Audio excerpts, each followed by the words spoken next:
Assalamualaikum warahmatullahi wabarakatuh. Selamat pagi, siang, sore, malam. Sahabatku semua, hari ini saya akan membahas sedikit mengenai wadah terbaik untuk ikan cupang. Di sini ada beberapa pertanyaan kepada saya. Bang, kira-kira saya menggunakan ember bagus nggak bang? Bang, kira-kira saya menggunakan soliter bagus nggak bang? Bang, kira-kira saya menggunakan gelas pop es bagus nggak bang? Bang, kalau saya gunakan toples yang nggak keras, gampang lenyot bagus nggak bang? Oke, di video ini saya akan jawab teman-teman. Sabar, jangan emosi.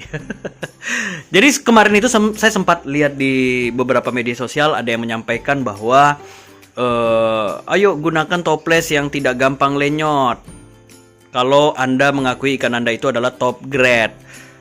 Kalau menurut saya sih kembali ke dana masing-masing. Kita ini semua tidak sama. Ada yang mempunyai ekonomi yang tinggi, menengah, dan ke bawah. Ada yang mempunyai penghasilan yang lebih, dia bisa beli atribut-atribut atau kelengkapan untuk ikan cupangnya yang mewah-mewah. Tapi kalau kita mempunyai dana terbatas, untuk keluarga makan aja udah syukur-syukur banget.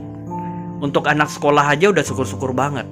Untuk biaya bantu orang tua aja udah syukur-syukur banget. Udah alhamdulillah sekali. Pakai yang tidak bagus, ikan sehat, kenapa harus tidak? Kenapa harus yang bagus? Yang bagus kelak pasti bisa. Ya namanya manusia pasti dari bawah dulu sampai ke atas. Kecuali Anda sudah terlahirkan dari atas, silakan monggo beli yang banyak juga nggak apa-apa. Tapi ini adalah gambaran untuk kita-kita yang mempunyai dana terbatas. Jujur saya melihat postingan seperti itu nggak masuk banget. Ya kenapa? Karena sebaiknya rendahkan diri kita dengan cara naikin derajat kita. Gitu ya. Sok bijak. Oke lah, dah kita lupakan aja ya. Nah, jadi sahabatku semua, di sini saya mempunyai ada 5 contoh wadah ya, wadah ikan cupang. Semuanya adalah yang terbaik menurut saya pribadi karena saya sudah coba semuanya. Saya akan saya akan jelaskan histori saya pemakaian ini. Jadi ini akan menjadi tolak ukur teman-teman dalam budidaya ikan cupang atau pembesaran ikan cupang. Dan saya jamin dengan cara yang saya sampaikan ini membantu teman-teman tidak perlu mencari celah lagi apakah ini bagus dan bagaimana supaya dia menjadi bagus. Nggak usah repot lagi. Tonton video ini sampai selesai, jangan di skip ya. Oke, yang pertama kita bahas ember dulu. Ember ini adalah wadah untuk ikan cupang yang paling terbaik dari yang terbaik. Yang pertama, dia dapat menghemat tenaga kita dalam proses penggantian air. Kalau wadah lain mungkin lebih cepat kita ganti air karena volume airnya atau total air di dalam sini ya tentu gak banyak. Kalau di ember bisa berkali lipat ya. Nah, sistem ember ini kalau kita budidaya atau pembesaran ikan cupang di dalam sini, 1 ekor di dalam sini ini pasti lebih dari 5 liter air. Dan ini ganti airnya kapan bang? Gantinya tidak mengganti air, tapi sistemnya menambah air. Dalam jangka waktu 1 bulan, ini airnya pasti akan menurun. Bukan diminum ikan, tapi ini tergantung cuaca kita. Ya, biasanya dia akan berkurang. Nah, di situ kita akan nambah air dan kita bisa tambah ketapangnya lagi, ketapang yang lama kita buang. Udah simple banget. Jadi kalau menggunakan ember, gunakan sistem seperti itu. Tapi kalau gunakan ember di area outdoor, tambahkan tanaman air. Karena tanaman air itu dapat mengurai kotoran-kotoran yang ada di bawah. Tapi kalau dalam ruangan jangan menggunakan tanaman air ya. Biasanya tanaman air itu akan membusuk. Oke, ini good ya. Udah cukup paham ya teman-teman ya, bagus banget. Dan yang kedua adalah soliter. Soliter saya sudah coba juga. Ini lama banget saya pakai soliter. Dari saya tamat sekolah udah soliter aja sampai akhirnya saya mengenal toples, teman-teman. Untuk soliter ini adalah wadah terbaik menurut saya.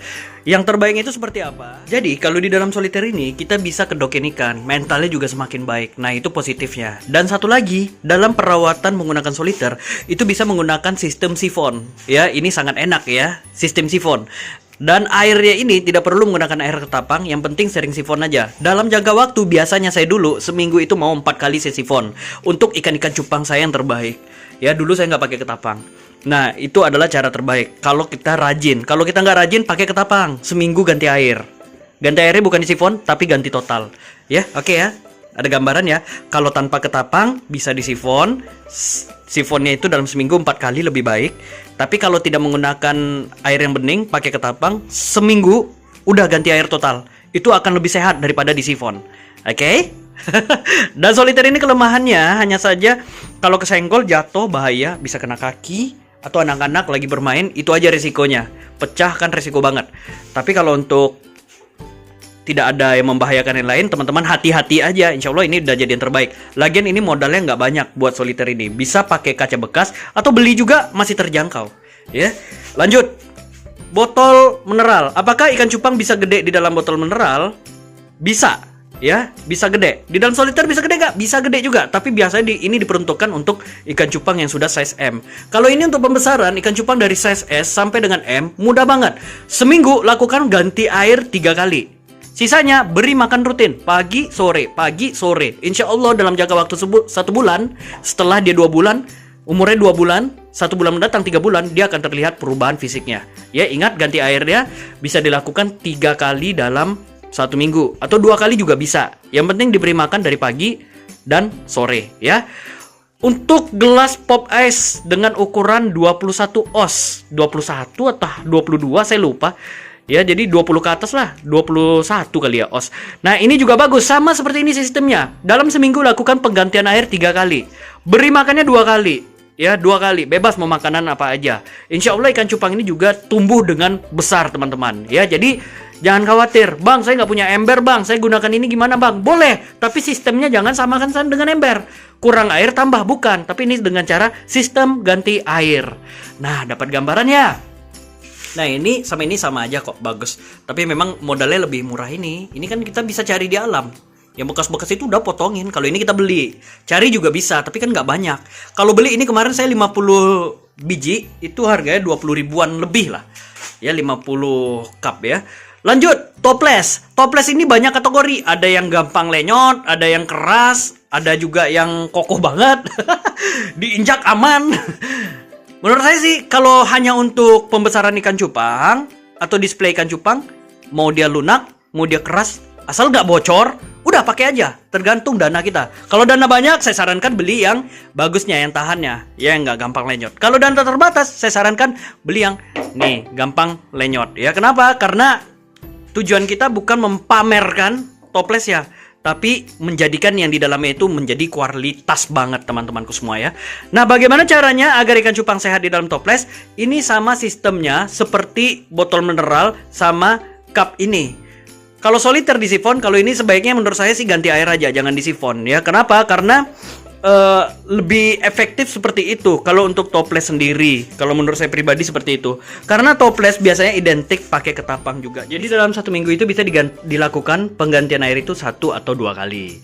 Baik sahabatku semua, kalau untuk ini juga bagus, dia bisa ngedok ya di antara teman-temannya, tinggal pakai skat aja seperti yang saya lakukan ini.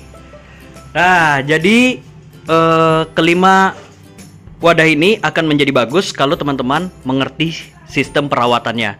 Dia tidak akan menjadi bagus kalau teman-teman asal-asalan dalam perawatannya. Jadi saran saya, rawat dia, mengerti dulu, baru gunakan wadah ini. Semoga video ini membantu. Silahkan share ke teman-teman Anda di luar sana ya. Karena segi perawatan ikan cupang ini sebenarnya simpel-simpel aja, asal Anda disiplin dan rajin ya. Terus air Anda mendukung dan makanan tersedia di alam. Itu aja sih. Sisanya timba ilmu sebanyak-banyak ya. Kalau sistem ini sebenarnya bisa sistem air dimasukin di sini, dilubangin, airnya bisa tumpah ya. Tapi banyak cara lah untuk pembersihan, teman-teman bisa cek di video-video lainnya. Ini hanya gambaran singkat agar teman-teman mempunyai tolak ukur sebelum menggunakan wadah-wadah ini. Jangan lupa subscribe, like, dan share ya. Thank you for watching. See you guys.